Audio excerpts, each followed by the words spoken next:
Hi viewers, இன்னைக்கான வீடியோவில் என்ன நடக்குதுன்னு சொல்லிட்டு பார்ப்போம். வீடியோக்குள்ளே போகிறதுக்கு முன்னாடி நம்ம சேனலை லைக் அண்ட் சப்ஸ்கிரைப் பண்ணிட்டு கொஞ்சம் சப்போர்ட் பண்ணுங்க.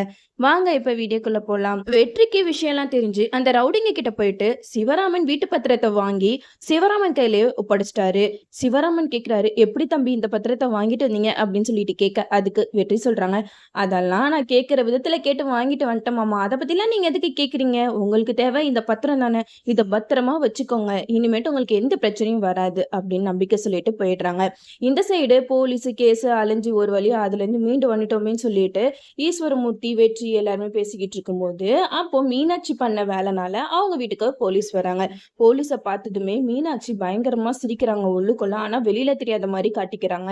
எல்லாரும் வெளியில கிளம்பும் போது போலீஸ் வரதை பார்த்துட்டு மீனாட்சி சொல்றாங்க, மாமா ஒரு நிமிஷம் இருங்க, யாரு வரான்னு பாருங்க அப்படின்னு சொல்றாங்க.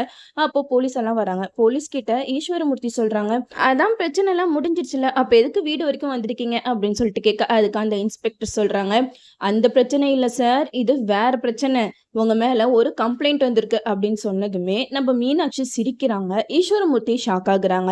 என்ன கம்ப்ளைண்ட் அப்படி சொல்லிட்டு கேட்க, அதுக்கு சொல்றாங்க, உங்க மருமக துளசி நீங்க வரதட்சணை கேட்டு அவங்கள கொடுமைப்படுத்துறதா ஸ்டேஷனுக்கு வந்து கம்ப்ளைண்ட் எழுதி கொடுத்துருக்காங்க அப்படின்னு சொல்லிட்டு சொல்ல, இதெல்லாம் கேட்ட வேற்றி ஈஸ்வரமூர்த்திக்கெல்லாம் பயங்கரமா ஷாக் ஆகுது. என்ன துளசியா அப்படின்னு சொல்லிட்டு துளசியை கூப்பிட்டு கேட்கறாங்க, துளசி நீ என்னம்மா எங்க மேல கம்ப்ளைண்ட் கொடுத்தியா, உனக்கு எப்பமா நாங்க வரதட்சணை கேட்டு கொடுமைப்படுத்தணும் அப்படின்னு சொல்லிட்டு கேட்க, அதுக்கு துளசி சொல்றாங்க, நான் எந்த கம்ப்ளைண்ட் கொடுக்கலையே அப்படின்னு சொல்லும் போது இன்ஸ்பெக்டர் சொல்றாங்க, என்னம்மா மாத்தி மாத்தி பேசிக்கிட்டு இருக்க, நீ தானே ஸ்டேஷன் வரைக்கும் வந்து வரதட்சணை கம்ப்ளைண்ட் எழுதி கொடுத்துட்டு போன அப்படின்னு சொல்லிட்டு சொல்றாங்க. இதை கேட்ட துளசி வந்து சொல்றாங்க, இல்ல சார், அது எங்க மாமனார் மாமியாரை நான் சொல்லவே இல்லை, ஒரு பொண்ணு அவங்க அம்மாவும் வந்து என்கிட்ட என்னோட புருஷன் வரதட்சணை கேட்டு கொடுமைப்படுத்துறதா சொன்னாங்க, அவங்களுக்கு உதவ போய் தான் நான் வந்து ஸ்டேஷன்ல வந்து கம்ப்ளைண்ட் எழுதி கொடுத்தேன், ஆனா எங்க மாமனார் மாமியார் கொடுமைப்படுத்துறாங்கன்னு நான் சொல்லவே இல்லையே அப்படின்னு சொல்லிட்டு சொல்றாங்க. இதை கேட்ட இன்ஸ்பெக்டர் வந்து பயங்கரமா டென்ஷன் ஆகுறாங்க, என்னம்மா மாத்தி மாத்தி பேசிட்டு இருக்க, நீ எழுதி கொடுத்த கம்ப்ளைண்ட்ல அப்படிதான் இருக்க, நீ வேணா படிச்சு பாரு அப்படின்னு சொல்லிட்டு கொடுக்குறாங்க.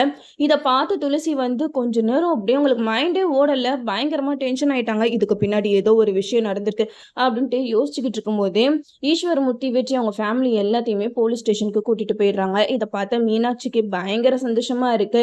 துளசி, இதுக்கப்புறம் தாண்டி என்னோட ஆட்டத்தை நீ பார்க்க போற, இனிமேட்டு நீ இந்த வீட்டுல இருக்கவே முடியாது, அசிங்க மேல அசிங்கப்பட்டு நீ எப்படி இந்த வீட்டை விட்டு ஓடுற பாரு அப்படின்னு சொல்லிட்டு மீனாட்சி ஒரு பக்கம் மனசுல நினைச்சுக்கிட்டு இருக்க.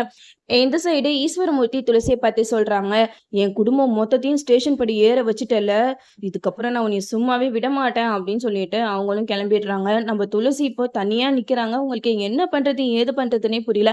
ஆனா ஒரு விஷயம் மட்டும் நல்லா புரியுது, யாரோ நம்மள மாட்டி விடணுன்றதுக்காக தான் இப்படி ஒரு பொய் கம்ப்ளைண்ட் கொடுக்க வச்சிருக்காங்க. முதல்ல அந்த அம்மாவையும் பொண்ணையும் கண்டுபிடிச்சாதான் நம்மளுக்கு உண்மை எல்லாமே தெரியும் அப்படின்னு சொல்லிட்டு துளசி வந்து வெளியில போறாங்க. அங்க போய் பார்த்தா அந்த அம்மா பொண்ணை காணா. அவங்க இருந்த இடத்துல எல்லாம் விசாரிச்சு பாக்குறாங்க.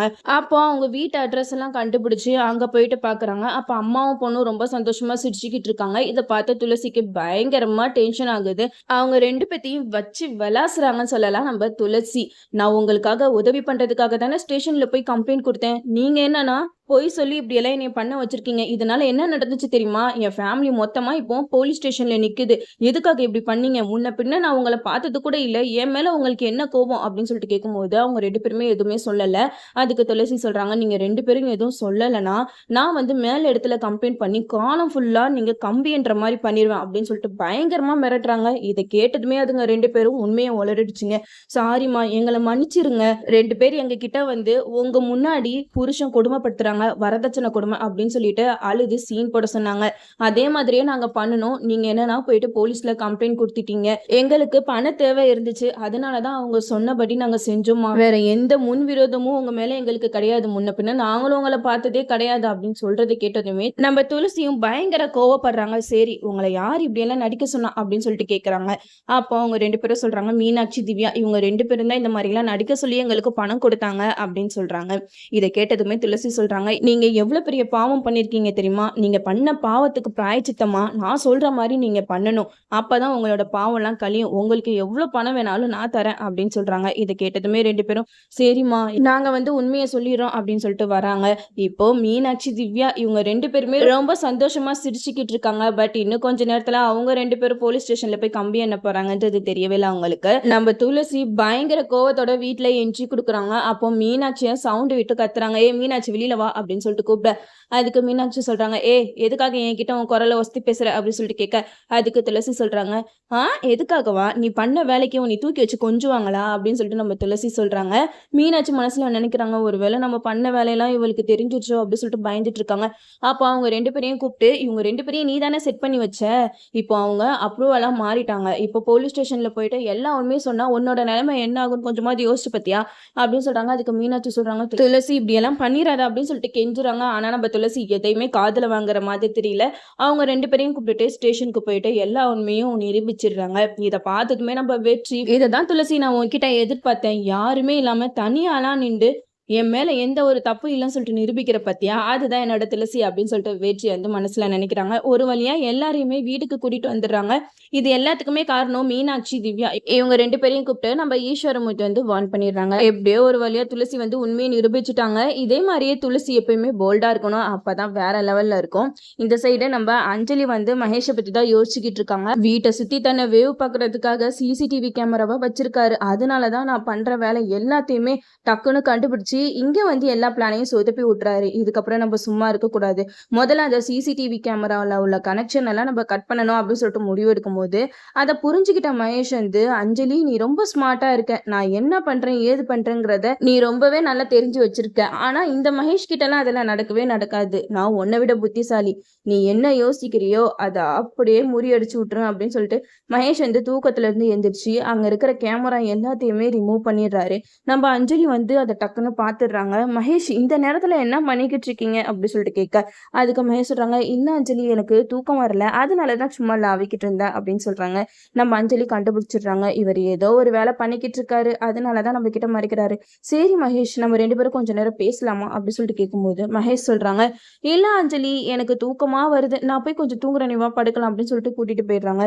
மறுநாள் காலையில அஞ்சலி எப்பயும் போல வீட்டை கிளீன் பண்ணிக்கிட்டு இருக்காங்க. அப்பதான் அவங்களுக்கு ஒரு ஞாபகம் வருது, மேல இருக்கிற ஸ்டோர் ரூமை கிளீன் பண்ணி ரொம்ப நாள் ஆகுது. அதனால மகேஷ் கிட்ட போயிட்டு, மகேஷ் நான் வந்து மேல இருக்கிற ரூமை கிளீன் பண்ணி ரொம்ப நாள் ஆகுது, அந்த ரூமை நான் கிளீன் பண்ணட்டுமா அப்படின்னு சொல்லிட்டு கேட்குறாங்க. அதுக்கு மகேஷ் வந்து பயங்கரமா டென்ஷன் ஆகுறாங்க. அஞ்சலி உன் வேலை என்னமோ அதை மட்டும் பாரு, மேல இருக்கிற ஸ்டோர் ரூம்ல நீ கையை வச்ச அவ்வளவுதான் அப்படிங்கிற மாதிரி சொல்றாங்க. உடனே நம்ம அஞ்சலி டென்ஷன் ஆகுறாங்க. என்ன மகேஷ் இப்பெல்லாம் ரொம்ப ஓவரா பேசுறீங்க, நீங்க முன்ன மாதிரி இல்ல, ஒரு சின்ன விஷயத்துக்கு ஏன் இவ்வளவு டென்ஷன் ஆகுறீங்க, நான் எதுவும் தப்பா கேட்கலையே, அந்த ஸ்டோர் ரூமை கிளீன் பண்ணட்டுமா தானே கேட்டேன் அப்படின்னு சொல்லிட்டு அஞ்சலி சொல்றாங்க. இதை கேட்ட மகேஷ் வந்து, அதுக்கு இல்ல அஞ்சலி உனக்கு எதுக்கு இந்த தேவையில்லாத வேலை, நீ இந்த வீட்டுல ரெஸ்ட் எடு, நீ இந்த வீட்டோட மகாராணி அப்படி இப்படின்னு சொல்லிட்டு பயங்கரமா ஐசிக்கிறாங்க. இதுக்கெல்லாம் அசர்ற ஆள் கிடையாது நம்ம அஞ்சலி. இருந்தாலும் மகேஷ் வந்து சாவி கொடுக்காம எப்படியோ சமாளிச்சிடுறாரு. இந்த சைடு மகேஷ் வந்து ஆபீஸ்க்கு போனதுக்கு அப்புறம் சிசிடிவி கேமராவை தேடிக்கிட்டு இருக்காங்க. ஆனா அங்க எந்த கேமராவுமே இல்லை. ஏன்னா மகேஷ் வந்து நைட்டோட நைட்டா எல்லா கேமராவையும் எடுத்து அவங்களோட பாக்கெட்குள்ள வச்சுக்கிட்டாங்க. இது நம்ம அஞ்சலிக்கு தெரியவே தெரியாது.